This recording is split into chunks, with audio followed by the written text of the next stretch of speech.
नमस्कार, national news time में आपका स्वागत है। मैं आपके साथ सोनिया। आइए देखते हैं हमारे संवाददाता की एक विशेष रिपोर्ट। याकूब बिहारी जी, आपसे मेरा सवाल है कि देश के सारे उद्योग प्राइवेट के हाथों में सौंपा जा रहा है और कहते हैं कि इससे हमारे देश की आर्थिक स्थिति मजबूत होगा, तो इस पर आपका क्या विचार है? इसके बारे में आप अपना बताइए। जिस तरह के इन लोगों का बयान आता है उस पर कुछ कहना का हंसने के सवाल कुछ नहीं कर सकते हम लोग। बदकिस्मती है हमारे देश के कि ऐसे लोगों के हाथ बागडोर चला गया है।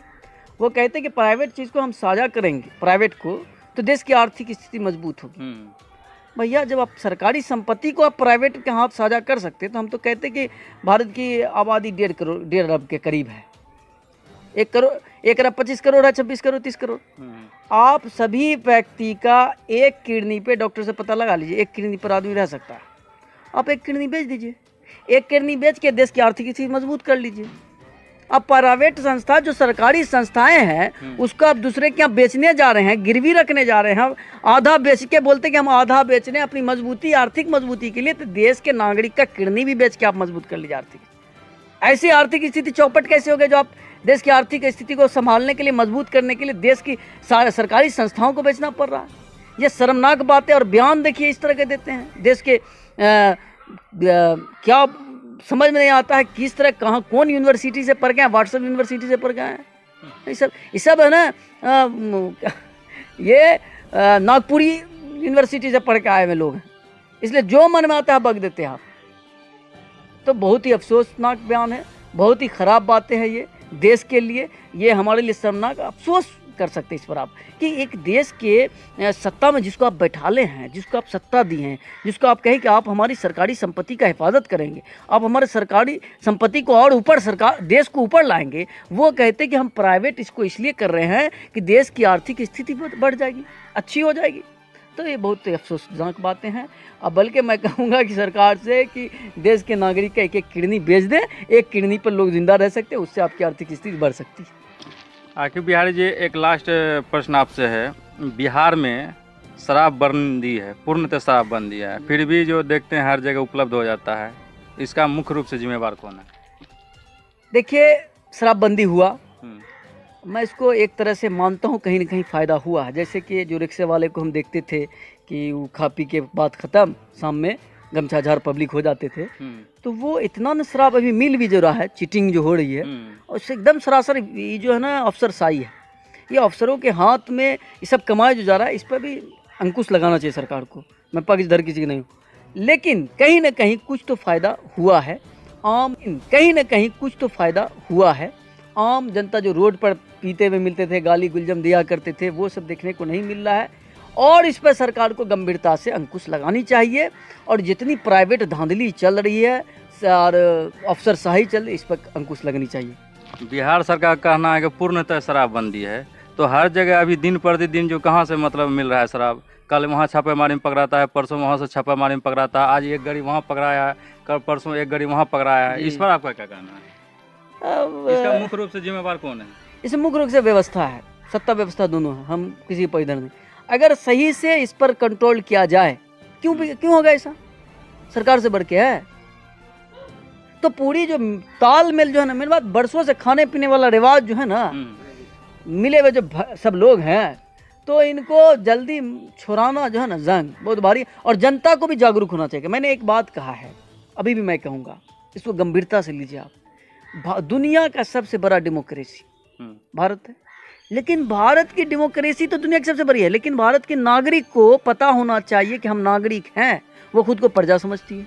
जब तक वो नागरिक समझे नहीं कि डेमोक्रेसी में हमारा हक अधिकार क्या है, हम क्या बोल सकते हैं, हम क्या कर सकते हैं, सरकार से कैसे लड़ना है, व्यवस्था से कैसे लड़ना है, हमारा हक क्या है, तो तब तक मसला का हल होने वाली सरकार आएगी जाएगी।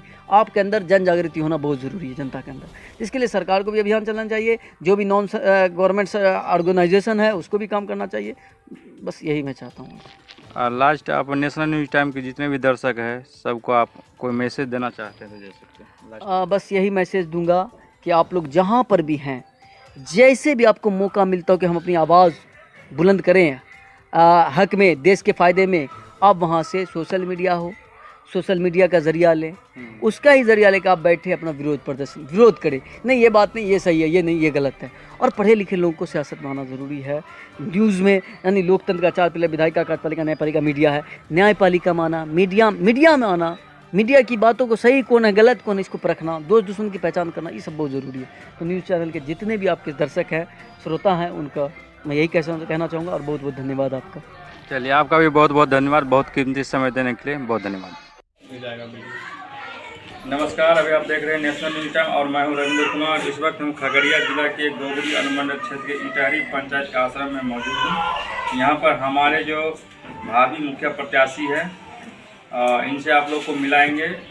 इसका कहना कि इस बार हम भी पंचायत चुनाव में आ रहे हैं, तो हम ये जो मुखिया प्रतिनिधि है इनसे हम जानेंगे कि इस बार जो पंचायत चुनाव के मैदान में आएंगे तो इसका मुद्दा क्या रहेगा और क्या लगता है कि 5 साल में क्या इनके पंचायत में विकास कौन सा रुक गया है, जो ये जो ठान लिए कि इस बार हमें पंचायत चुनाव मैदान में आना है। तो सबसे पहले यहाँ पर हम चलते हैं, हमारे जो मुखिया प्रत्याशी है इनसे मिलवाते हैं। क्या नाम हुआ आपका?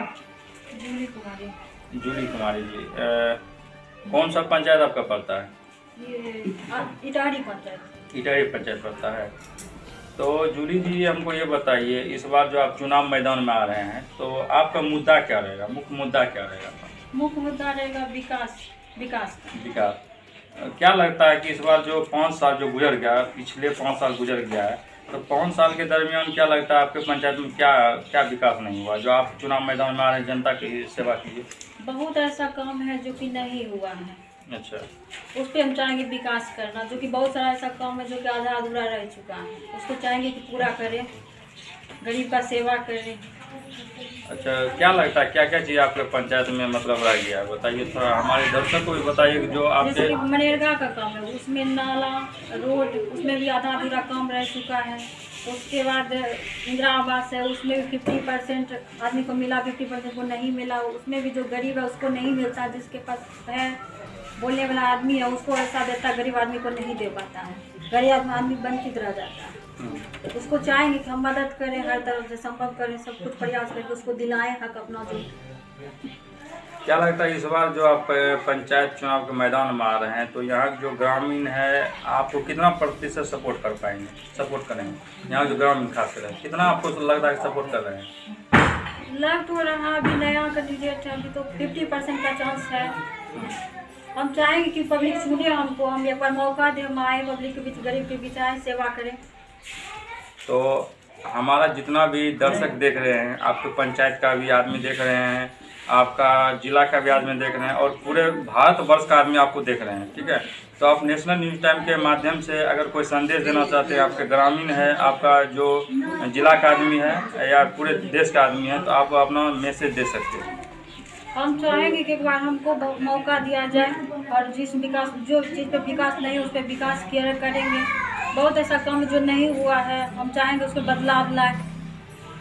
तो क्या लगता है, क्या आपके पंचायत में कौन ऐसा काम है जो कि मुख्य रूप से आपके लिए लगता है कि अगर हम रहते हैं तो हम इस काम को कर पाते? कौन ऐसा काम है बताइए?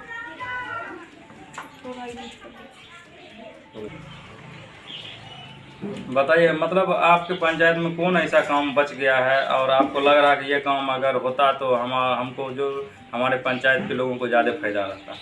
मनरेगा का जॉब कार्ड, अगर जॉब कार्ड होता तो हमारे गांव का ये मजदूर आदमी बाहर नहीं जाता, यहीं पर उसमें काम मिल जाता, यहीं पर काम करता, मजदूरी के लिए उसको बाहर नहीं जाना पड़ता।